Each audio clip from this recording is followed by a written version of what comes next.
Թոքերի հյուսվածքներում զարգացող ուռուցք, քաղցկեղի ամենատարածված և ագրեսիվ տեսակներից մեկը։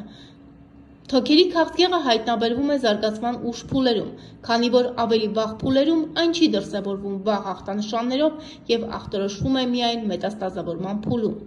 Այս հիվանդության դեմ պայքարի լավագույն միջոցը կանխարգելումն է և վաղ հայտնաբերումը։ Կարևորելով թոքի հիվանդությունների վաղաժամ հայտնաբերումը, Աստղիկ բժշկական կենտրոնը այս օրերին իրականացնում է սքրինինգային անվճար հետազոտություն թոքի քաղցկեղի ռիսկային խմբում գտնվող անձանց համար, ինչպես նաև Աստղիկ բժշկական կենտրոնում իրականացվող միջազգային չափանիշներին համահունչ վիրահատությունների, թոքի քաղցկեղը վաղ փուլում հայտնաբերելու, կատարված և կատարվելիք գործընթացների մասին բժշկի մոտ հաղորդաշարի շրջանակներում բացառիկ մանրամասներ է ներկայացնում Աստղիկ բժշկական կենտրոնի կրծքային վիրաբուժության բաժանմունքի ղեկավար, կրծքային վիրաբույժ Գևորգ Ոսկանյանը, նախ ներկայացնելով բաժանմունքի առավելությունները և մատուցվող ծառայությունների չկրկնվող որակը։ Շնորհակալ եմ ես հնարավորություն ընձեռնելու նման թեմաներ մեկնաբանելու համար, որովհետև կարծում եմ ինքը ակտուալ թեմա է, հատկապես թոքի հիվանդությունները Հայաստանում ունեն բավականին տարածվածություն, ցավոք սրտի, որոնց թվում է նաև քաղցկեղը, որը դժվար բուժվող եւ շատ ագրեսիվ հիվանդություն է։ Եվ ինչու Աստղիկ բժշկական կենտրոն, Աստղիկ բժշկական կենտրոնը նախ որպես բժշկական կենտրոն այսօր միակ եվրոպական ակրեդիտացիա ունեցող կլինիկան է, ես չեմ ուզում նստած կլինիկաներին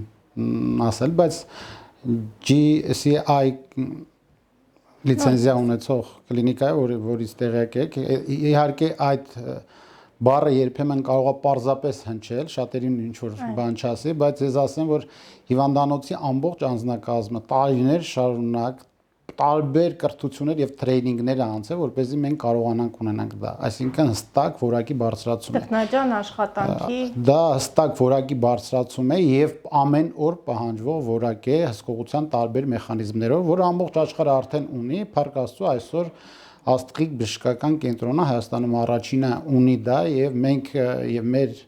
մեզ դիմող բուժառուները բոլորը զգում են դրա իրական գործունեությունը։ Թորակալ վիրաբուժության բաժանմունքը բժշկական կենտրոնի այսօր հագեցած է ժամանակակից տեխնիկաներով եւ մասնագետներով, որոնք թույլ են տալիս կատարել բոլոր ծավալի էնդոսկոպիկ վիրահատությունները։ Ես դա հատուկ շեշտում եմ, որովհետև դա առանձնահատուկ բան է Հայաստանի համար, որ մենք մի քանի տարի արդեն ունենք ժամանակ կար, որ աշխարհից հետ ենք մնում, հիմա փառք Աստծո մեր մոտ վիրահատությունները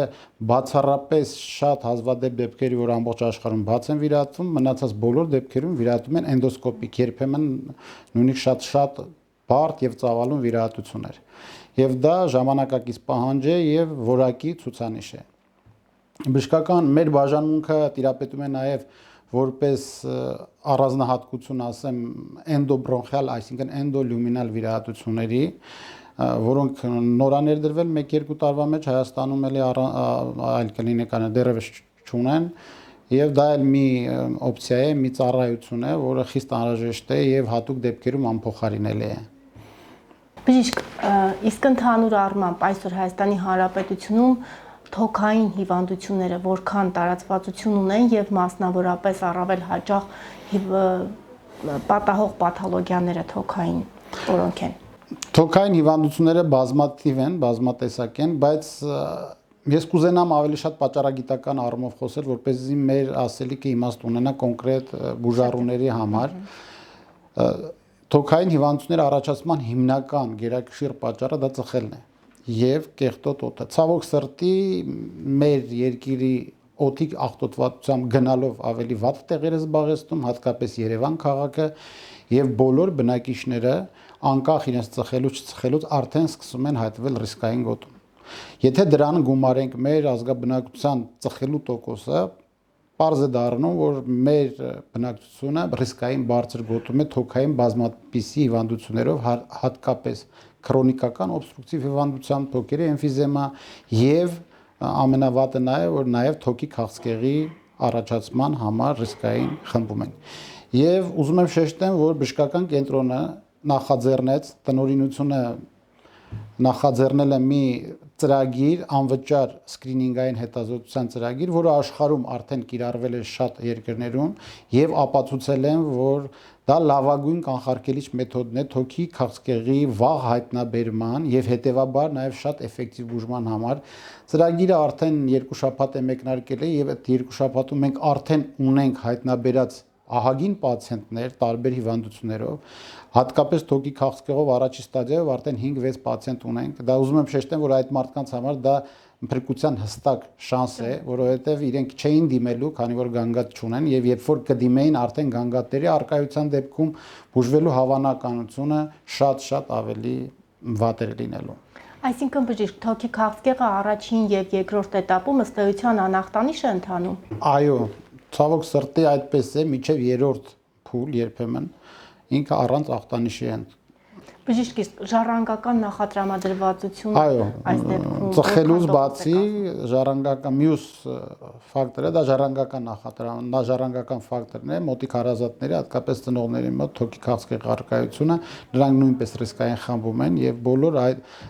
ժառանգականություն ունեցողները ավելի երիտասարդ են մտնում ռիսկային խումբ 40 տարեկանից, ծխողները 50 տարեկանից են մտնում ռիսկային խումբ։ Առհասարակ թոքի քաղցկեղի մասին երբ խոսում ենք, նշում են, որ թոքի քաղցկեղը ամենաարագ զարգացող քաղցկեղն է եւ թերևս ամենավախեցնողն է։ Սա ինչի մասն է խոսում բժիշկ, որ առաջին երկրորդ этаպում, ինչպես նշեցիք, անախտանիշ ընթացող պաթոլոգիա է եւ դա է պատճառը, որ արդեն երրորդ, չորրորդ ստադիայում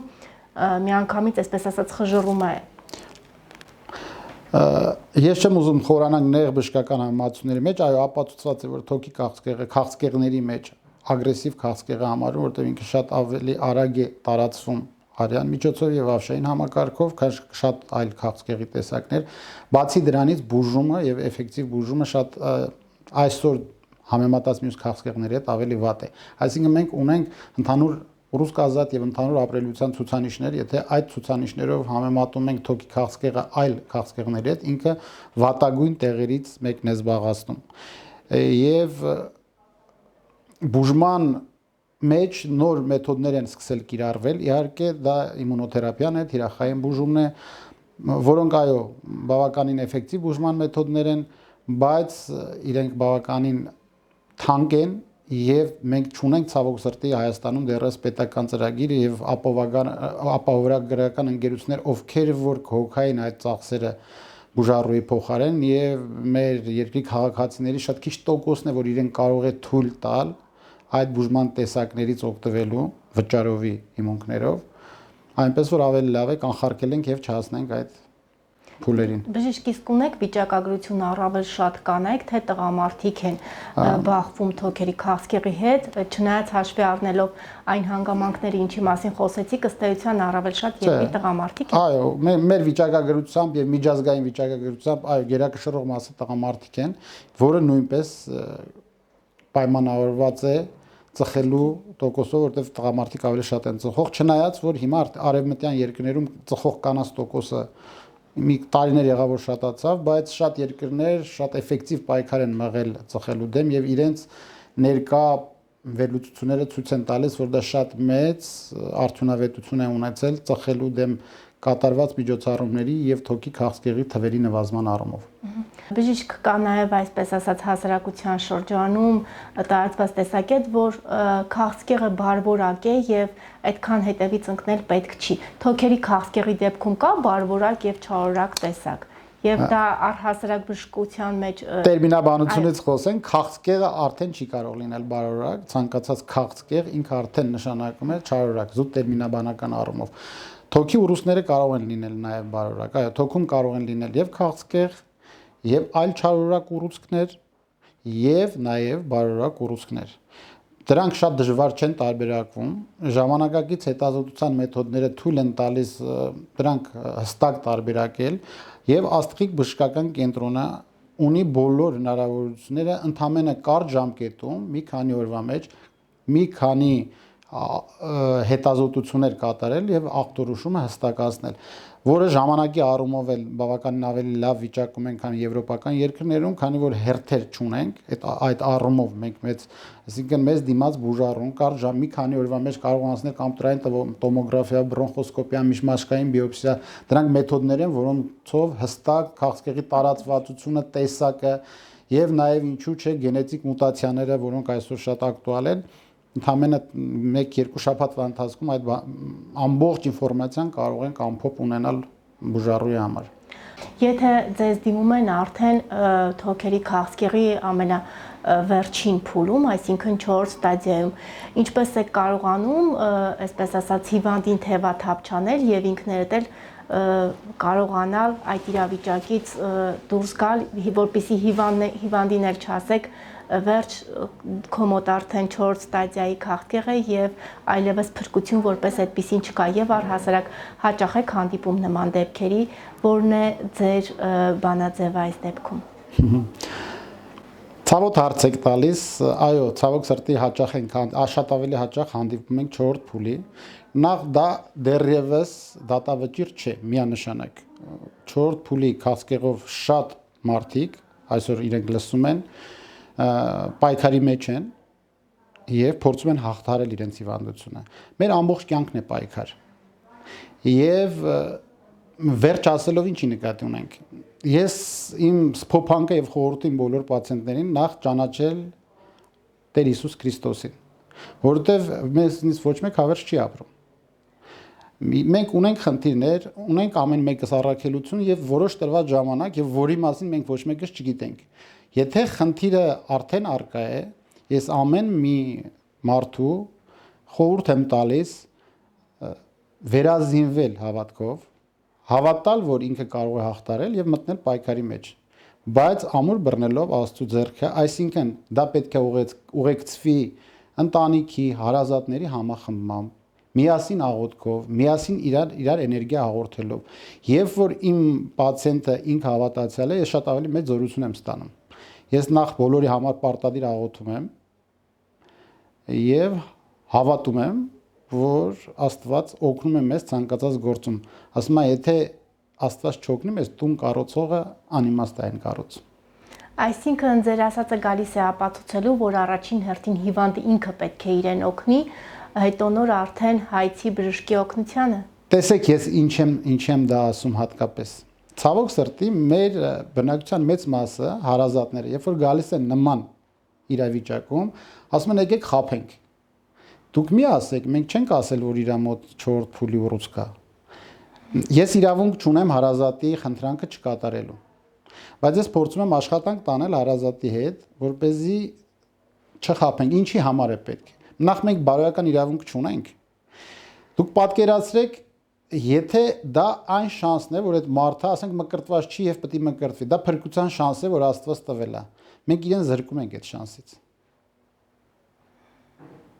Պատկերացրեք ինչի մասին է խոսքը։ Ընդհանրապես եկեք մոտեցումը ձևակերպենք այսպես. մարդը մենակ մարմին է, թե ոչ։ Մեր հավատքը ասում է, որ ոչ, մարդը հոգի է, միտք է եւ մարմին է։ Ըստ առավելություններ, այսինքն ամենամեծը հոգին է, որը հավերժ է։ Մենք հավատում ենք, թե պարզապես ասում ենք։ Ամեն խաչակնքվելուց մենք պետք է հիշենք, որ մեր խաչակնքվելը նշանակում է հավատի այդ հանգանակը, որտեղ նշվում է, որ կյանքը հավիտենական է եւ հոգին հավիտենական է ապրում։ Այսինքն մեր բոլոր գործողությունները առաջինը պետք է լինեն միտված մեր մեղքերի թողությանը եւ հոգեվոր փրկությանը։ Օրինակ կան, այսպես ասեմ, ռուսական եկեղեցում ընդունված տեսակետ կա շատ վարդապետների մոտ, որ քաղցկեղը դա շնորհ է։ Ինքը դժվար է հնչում, ոչ մի քաղցկեղով հիվանդ, ոչ մի առողջ մարդ չի ուզենա քաղցկեղով հիվանդանա, բայց եւ ոչ մի քաղցկեղով հիվանդ դժվար դա շնորհ համարի։ Բայց տեսեք մեկնաբանությունը ինչու՞մ ասում են, տրված է ժամանակ մարդուն ապաշխարելու։ Իսկ եթե մենք մտածենք, որ այն մարդիկ, ովքեր հանկարծակի են կյանքից զրկվում, տարբեր պատահարներ, նաեւ կատվածներ, սրտի կատված, ուղեղի կատված, որոնք չեն ունենում այդ ժամանակը, շատ ավելի վատ վիճակում են։ Իմ խորհուրդը նա է, որ ամեն դեպքում, ինչ վիճակում մենք լինենք, նախ համախմբվենք ամբողջ ներքին ներդաշնակության գանք, որը առանց Աստծո հնարավոր չի։ Եթե դեռևս չենք ճանաչում, ընդհանրապես դժվար է, երբ որ դու միանգամից հիվանդ կամ կարիքի մեջ ես գնում Աստծո մոտ, դրա համար նախ պետք է սկզբից գնալ, որ այդ լեզուն ու կապը լինի, ասում եմ, իր լեզու խոսալ սովորենք։ Դա համոզված եղեք, որ դա լավագույն ճանապարհն է ամեն մեկիս համար։ Շնորհակալ եմ, բժիշկ։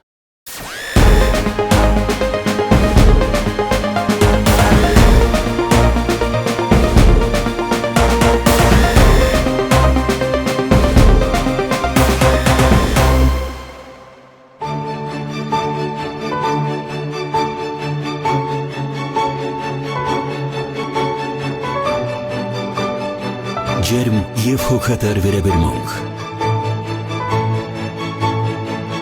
Նորագույն տեխնոլոգիաների կիրառում։ Տարածված հիվանդությունների կանխարգելում։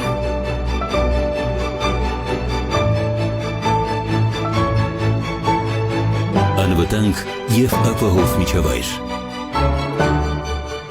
Բացառիկ սարքավորումներ։ Միջազգային համագործակցություն։